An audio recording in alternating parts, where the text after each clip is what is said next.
Aujourd'hui, nous allons parler des morts les plus stupides.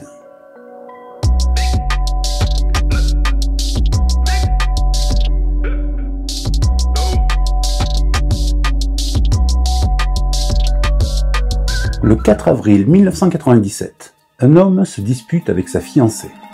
Pour se calmer, il décide d'aller boire quelques bières. Mais où trouver un endroit calme, tranquille, avec une vue exceptionnelle? Notre ami trouve l'endroit idéal. En haut d'un pylône à haute tension. C'est armé d'un pack de 6 qu'il entreprend l'ascension.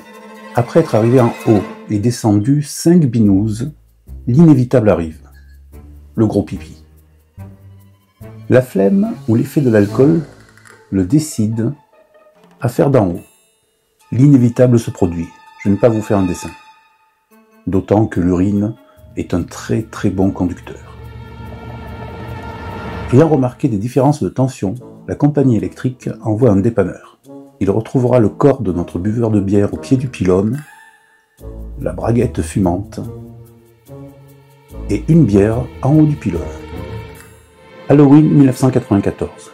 Un étudiant décide de se déguiser en vampire. Tout y est. Le costume, le maquillage, les dents, tout. Mais pour lui, ce n'est pas assez. Et avant d'aller à la fête à laquelle il est attendu, il lui vient une idée. Ça serait tellement plus fun d'avoir un couteau planté dans le cœur. À ce moment-là de l'histoire, on sent bien que ce n'est pas une bonne idée. Mais ça ne le dérange pas. Il prend une planche en contreplaqué qu'il dissimule sous sa chemise, prend un couteau et pour être sûr qu'il s'enfonce bien, il le plante à l'aide d'un marteau. Il y a de fortes chances qu'il y soit allé comme un bourrin, puisque le couteau a transpercé la planche et est venu se loger dans son cœur.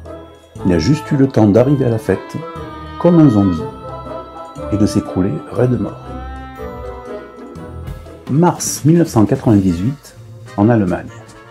Il est étonnant de voir, quand on lit des histoires comme ça, arriver le drame dès les premiers mots de l'histoire. Par exemple, pour notre histoire, voici le contexte. Un gardien de zoo administre à un éléphant une dose non négligeable de laxatif pour lutter contre la constipation. Et voilà, je n'ai même pas besoin d'en rajouter. Cependant, au cas où, pour ceux qui manquent un petit peu d'imagination, voici l'histoire. Après donc l'administration du laxatif, le gardien de zoo, pour je ne sais quelle raison, fait le tour de l'éléphant et passe derrière lui. Le laxatif commençant à faire effet, le pachyderme laisse échapper des gaz nocifs et nauséabonds qui annoncent l'arrivée imminente de quelque chose de plus massif. Le gardien, intoxiqué par les gaz, perd connaissance et se retrouve enseveli de 120 kg de merde. Février 2000. Jack travaille dans une usine de charbon. Il surveille un tapis roulant qui amène le charbon vers un brûleur. Ou un truc du genre. Je ne sais pas vraiment comment marche une usine à charbon. Bref, Jack avait du cholestérol et faisait de la tension. Son médecin lui avait conseillé de faire du sport.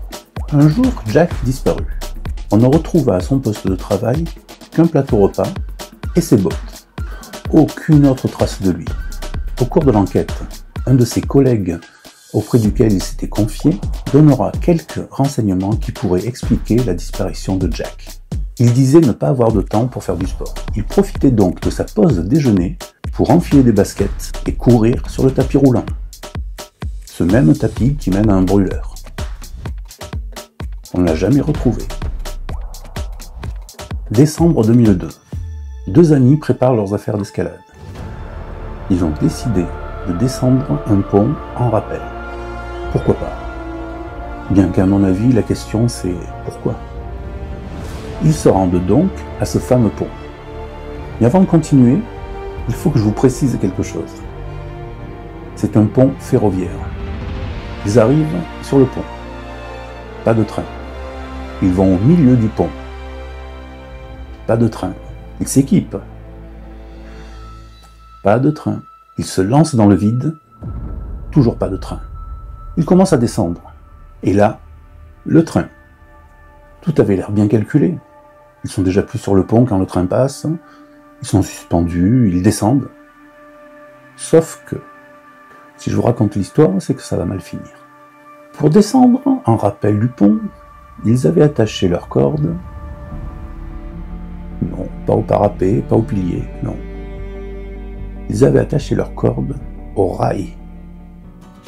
2002, en Norvège, un jeune homme de 23 ans a entendu parler d'une astuce pour la pêche. Grâce à une batterie et 2 électrodes enfoncées dans le sol, envoyer un courant électrique dans la terre pour faire ressortir les vers de terre. Il a besoin d'appât, il veut essayer.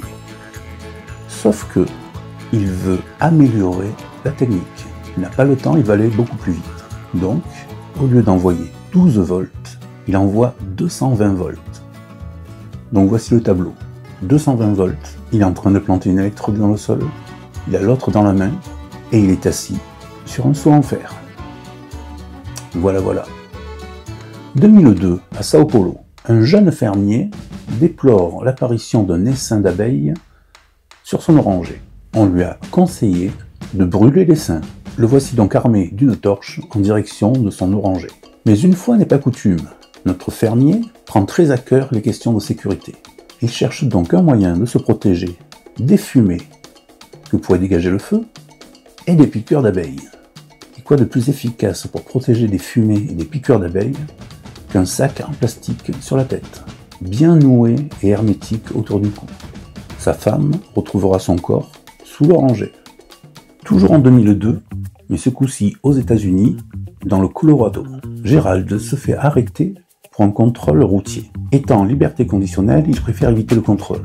Il laisse sa voiture et s'enfuit en courant. Bien entendu, les policiers le coursent.